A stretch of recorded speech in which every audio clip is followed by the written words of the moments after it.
Europe 1, 16h, 18h. On marche sur la tête. Cyril Hanouna. On marche sur la tête et vous êtes très nombreux à nous appeler 01 80 20 39 21. On parle de la hausse des taxes sur l'électricité. Je voudrais qu'on applaudisse Henri Proglio et qu'on le remercie d'être avec nous. Ancien PDG d'EDF et auteur du livre L'étrange débâcle aux éditions Michel Lafon. Merci d'être avec nous, Henri Proglio. C'était très important de vous avoir aujourd'hui parce qu'il y a énormément d'auditeurs qui nous parlent de la hausse de l'électricité. Merci d'être là. Merci de votre invitation. Merci. On parlait il y a un instant, on parlait de la quand EDF, quand il y a eu les nouveaux entrants, ça a été une catastrophe. On est d'accord, d'article. Oui, ça nous a été survendu. Bien sûr. Il y a eu des campagnes de communication très agressives pour aller donc vers cette concurrence présentée comme véritablement une bonne affaire. Une aubaine. Une aubaine. Et après, Monsieur Proglio va nous raconter ce qui s'est passé. C'est l'un des énormes scandales national de la dernière période, alors que c'est une question essentielle. Il s'agit de notre souveraineté. Exactement. Alors, Henri Proglio, là-dessus, qu'est-ce que vous nous dites ? Parce que nous, on a l'impression, alors on se dit toujours, on a l'impression que c'était mieux avant, quand il n'y avait que EDF. Je crains que vous ayez raison. Ah, merci. Et il m'est arrivé de le dire aussi. Et non pas parce que je regarde le rétroviseur, mais c'est simplement un constat, je dirais, lucide c'est ça, de la situation. On nous a vendu un rêve qui est le rêve d'une certaine mythologie, si vous voulez. La mythologie de, au fond, le bonheur par la concurrence. La concurrence, le marché, c'est le bonheur absolu.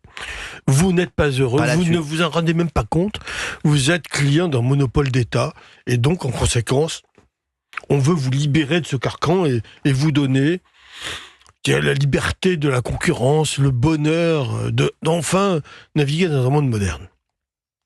C'était une hypocrisie absolue. Bien sûr. Parce que ça a été fait en toute connaissance de cause.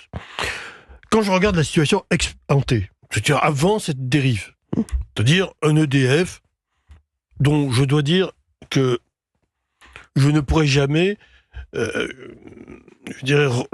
remercier assez cette structure, cette entité, cette entreprise créée en 1946 par l'État français, de ses mérites, à la fois en termes de compétences et en termes de dévouement. Il y a beaucoup de choses à dire sur le statut, sur etc., qui sont là aussi des résultats d'une incompréhension, d'une mauvaise interprétation de la réalité. Toujours est-il que, si je me réfère à la situation ex-ante, c'est pas très vieux. Il y a 10-12 ans. Bon. Cette situation-là, elle était laquelle ? EDF, seul opérateur d'un service public. Et ça aussi, on a considérer que la notion même de service public était une notion absurde, dépassée, qu'il fallait bannir ce mot. N'importe quoi. J'ai été, en arrivant dans cette maison en 2009, soucieux de mettre ce terme de service public à l'honneur, en disant, nous avons la responsabilité, l'honneur d'être l'opérateur du service public de l'électricité en France. Vous savez, à l'époque, malheureusement, ce slogan était déjà dépassé quand je suis arrivé. Le slogan d'EDF, c'était « On vous doit plus que la lumière ». Exactement. C'était une belle formule. Oui, c'est celui dont on se souvient. Hein. Absolument. Oui. Et aujourd'hui, on ne vous dit plus rien, on ne vous doit plus rien. Non. Mais je vais vous dire, moi j'ai Henri Proglio, je suis peut-être idiot, mais il y a plein de choses qui ont été faites par les anciens. Quand on parle d'EDF, etc. Les mecs, c'était pas tous des idiots. À un moment, à tout vouloir défaire. À un moment, on défait tout. Il y a plein de choses qui étaient très très bien avant, qui étaient très très bien faites et qui avaient été étudiées pour être bien faites, comme EDF, qui ont été défaites par des mecs qui se sont dit « Ah bah non, nous on va faire mieux ». Parce qu'on pense que... Mais je suis désolé, il faut arrêter à un moment. Aussi, l'intelligence, c'est de garder les choses qui marchent. Mais est-ce qu'on a des faits en nous mentant sciemment, en nous vendant ce rêve, ou est-ce qu'on a des faits en y croyant à ce rêve ? Alors, c'est la vraie Henri question. Proglio, je vous rappelle, est avec nous sur Europe 1, ancien PDG d'EDF. Merci. Alors, j'aurais une réponse double. D'accord. Je vais essayer d'être très simple. Les EDF était un atout incontestable, incontournable, massif pour l'économie française. Nous avions l'électricité la moins chère d'Europe, et donc nous étions un pays d'attraction pour tous les industriels électro-intensifs qui voulaient développer leurs activités. Il valait mieux le faire en France parce que l'électricité est moins chère, d'où le développement de l'aluminium, etc. et toutes les grandes industries qui sont développées en France. Et ça, on le doit à quoi ? À l'attractivité du pays à cause du prix de son électricité. Deuxièmement, deuxième partie du raisonnement, nous avons à côté de nous un grand pays industriel qui s'appelle l'Allemagne. Voilà. L'Allemagne s'est construite, la République fédérale, après la guerre, sur 2 axes. L'axe industriel et l'ouverture à l'Est. L'Ostpolitik. L'Allemagne a voulu bâtir sa prospérité sur son industrie, et pour construire sa prospérité, elle a compris que les marchés d'Europe de l'Est offraient à la fois d'énormes perspectives de développement et aussi une alimentation en matières premières qui était pour eux l'élément fondamental de leur compétitivité. D'où, depuis Willy Brandt jusqu'à nos jours, la démarche allemande cohérente, qui est une démarche industrielle et de politique à l'Est. Troisième partie du raisonnement, l'Allemagne, pays industriel et pays devant l'essentiel de sa compétitivité, de sa richesse, la compétitivité de l'industrie, ne pouvait pas accepter, après avoir complètement raté son Energiewende, qui s'appelle en allemand le virage énergétique, qui s'appellerait en français la transition énergétique, puisqu'on est toujours plus sophistiqué. Oui. Ça a été une catastrophe pour l'Allemagne. L'Allemagne a vu exploser les coûts de son énergie en ayant abandonné le nucléaire et à travers son Energiewende, au point que les 2 grands électriciens allemands, RWE et Weber, ont été au bord de la faillite et ont été sauvés par l'État allemand. Fort de ce constat, qui date des années 2005-2010, l'Allemagne considérait comme insupportable l'existence d'un atout compétitif qui était EDF en France. Exactement. Et toute la réglementation européenne voulue, dirigée, conçue, imposée par les Allemands, a été quoi ? La destruction et le démantèlement d'EDF. Ils nous ont bien enfumé. Hein. Non mais c'est vrai, je vous lis. On va en parler dans un instant. Henri Proglio est avec nous, ancien PDG d'EDF et auteur du livre L'étrange débâcle aux éditions Michel Lafon. Vous nous appelez 01 80 20 39 21 sur Europe 1 pour nous parler de la facture d'électricité. Et il y a aussi une hausse de la TVA qui va passer de 5,5 à 20% en 2025. On est d'accord, Gauthier Lebon, on va en parler. C'est les Échos qui disent ça ce matin, puisque la TVA sur les abonnements va passer de 5,5 à... Il faut que ça soit validé par l'Assemblée nationale et le Sénat. On espère que ça va pas être validé. À tout de suite sur Europe 1. 17h42 sur Europe 1, on est en direct, c'est votre rendez-vous. On marche sur la tête, bien entendu, du lundi au vendredi sur Europe 1, 16h, 18h. Et on a la chance d'avoir Henri Proglio, ancien PDG d'EDF et auteur du livre L'étrange débâcle aux éditions Michel Lafon, qui nous explique l'électricité, on va pas se mentir. Parce que c'est vrai que on pose la question, EDF, on n'a pas compris ce qui s'était passé avec EDF, mais on voit que, excusez-moi, c'est une énorme escroquerie.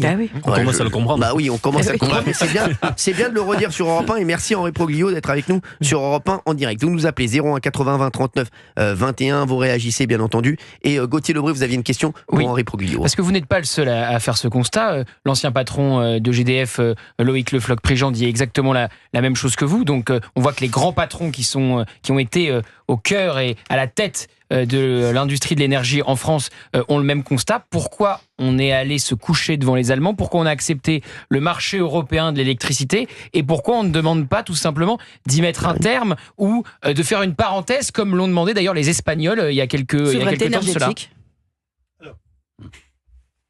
Pas tous les grands patrons sont intervenus dans ce sens. Oui, pas tous, c'est vrai. Non, pas tous, mais j'en citais 2. Non, oui. Plus Henri Proglio. Non, excusez-moi de le dire. Donc, mais votre discours est unique, bien sûr. Oui. Non, pas du tout. J'essaie de dire simplement la vérité et qu'elle soit accessible. Oui. Donc, au fond, on est passé d'un monde monolithique, intégré, d'un EDF, opérateur intégré unique, qui avait conçu un système électrique, je reconnais, qui était optimisé, à un système réparti, c'est-à-dire désintégré au sens propre du terme, dans lequel des traders rachetaient à prix cassé une partie significative, 25% du parc électronucléaire français à un prix de 42 €.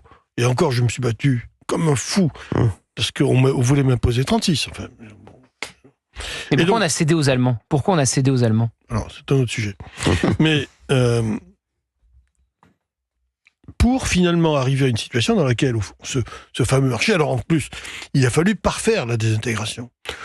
Il fallait imposer à EDF de ne plus avoir le contrôle des réseaux. Donc d'abord du réseau de transport, puis progressivement du réseau de distribution. Et on arrive à cette situation qui est quasi ubuesque, dans laquelle EDF détient 100% du réseau de distribution, mais n'a pas le droit de le gérer. De manière à ce que... C'est fou. C'est ça, tout le monde, c'est libre accès au marché, etc. C'est ça qui est dingue. Hein. Mais le résultat, c'est que... Ça n'est pas fini. Mais alors, justement, on a des auditeurs. Allez-y. Grâce, encore, pardon, je vais être très bref. Finissez. Non, mais... Grâce à la mode verte, il fallait développer le renouvelable, dont on n'avait pas besoin, puisque il y a 15 ans, 20 ans, on était déjà exportateur d'énergie électrique. Et comment ? À un prix qui était, encore une fois, le plus bas d'Europe. On n'avait nul besoin de nouvelles sources d'approvisionnement. On a créé de nouvelles sources d'approvisionnement subventionnées, le renouvelable. Je ne parle pas de l'hydraulique, qui est évidemment extrêmement vertueuse, etc., qui fait partie du cœur d'origine du système EDF. C'était 75% de nucléaire, 12,5% d'hydraulique, et le reste, à peu près 10%, de thermique à flamme, c'est-à-dire du gaz ou éventuellement de charbon propre. Donc on avait une capacité qui permettait d'exporter à un prix de revient absolument ultra compétitif. On a créé des énergies non nécessaires, mais comme elles n'étaient pas stockables, on ne sait pas stocker l'électricité, il a fallu leur donner une priorité d'accès au réseau. C'est-à-dire que quand il y a du soleil ou du vent, eh bien il faut que les énergies éoliennes ou photovoltaïques aient une priorité d'accès au réseau. C'est-à-dire qu'il faut effacer les autres énergies. Donc c'est facile pour l'hydraulique. Mais pour le nucléaire, il fallait rendre le nucléaire flexible. Or, il ne l'est pas originellement. Et donc, ça nous a imposé des surcoûts considérables pour pouvoir moduler la puissance des centrales nucléaires, en les rendant en plus vulnérables aux accidents, parce que ça n'était pas. Donc, vous voyez le coût explosif que ça représente. Non, mais c'est important pour nos auditeurs d'Europe 1. Ça, c'est pour expliquer d'où vient l'explosion du coût de revient. C'est important pour les auditeurs qui nous écoutent sur Europe 1. C'est Henri Proglio, ancien PDG d'EDF, qui est avec nous. Écoutez bien. Et vous voulez rajouter autre chose d'Henri Proglio, parce que c'est important pour nos auditeurs de comprendre pourquoi leur facture d'électricité flambe. Et il aurait peut-être fallu qu'il n'y ait que EDF et qu'on reste comme avant. Alors, est-ce que ça aurait changé quelque chose grandement ? Pour moi, oui, je pense. Le dernier élément que je porte à votre connaissance, je vous rappelle, parce que tout le monde le sait, mais personne n'ose le dire, c'est qu'on consomme 10% d'électricité aujourd'hui en moins qu'il y a 10 ans. Et qu'on nous explique tous les jours le contraire.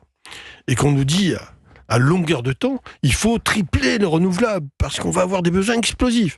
Ce n'est pas le cas, à cause de la désindustrialisation du territoire, essentiellement, et d'autre part, des économies d'énergie qui ont été faites par les consommateurs. Donc, on aurait aujourd'hui, si on avait gardé le parc historique, nucléaire, hydraulique et marginal thermique, on aurait de quoi exporter beaucoup plus, 10% de plus qu'il y a 15 ans, toujours au même prix, puisque le coût de revient n'a pas varié. Alors, on a des auditeurs en ligne. Il y a Jessie qui est avec nous de Picardie, qui travaille justement chez Enedis. Merci Jessie d'être avec nous. On est avec Henri Proglio, ancien PDG d'EDF, qui est avec nous. Jessie, ça va bien, vous êtes là ?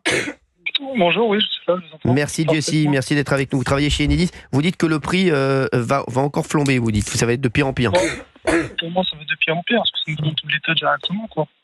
Puis même par rapport à la situation d'EDF, là, monsieur, il disait que on n'a pas de moyen de stocker l'électricité, du coup, entre guillemets, ils ont dû modifier au niveau des centrales nucléaires. Un moyen, il y en avait un de consommer, de moduler les centrales nucléaires.